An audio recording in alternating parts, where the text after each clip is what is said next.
President Donald Trump's impeachment trial has entered its final phase. In a narrow vote today, Senate Republicans blocked Democratic efforts to extend the trial by introducing new witnesses and any new evidence. Tonight, it's Utah's senators who are making headlines for how they voted. ABC4's Brittany Johnson in studio with those details.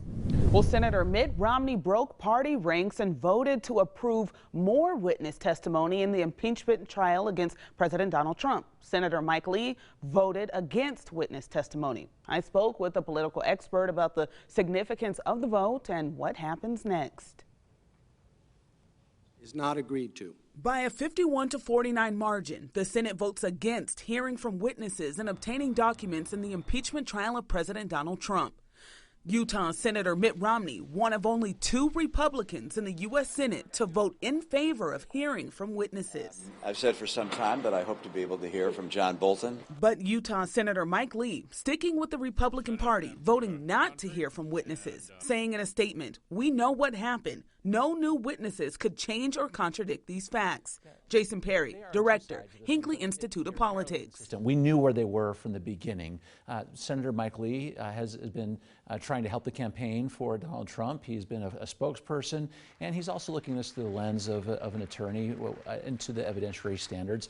But also for Mitt Romney, the whole time he was trying to say all he wanted to do was to fulfill his role as an unbiased juror. A recent Hinckley poll shows 53% of Utahns don't want the president to be impeached. Utahns are divided on this issue as well, and that maybe gives a little bit of a glimpse into why we saw Mitt Romney and Mike Lee vote the way they did. Closing arguments are now expected to start Monday, with a vote to acquit the president likely on Wednesday, exactly one day after the president's State of the Nation speech. I think he's going to talk about it to some extent, but really he needs to wait until the next day. And to some extent, he could say some things that could inflame some people for the vote that happens the very next day. So I think he'll walk a very fine line.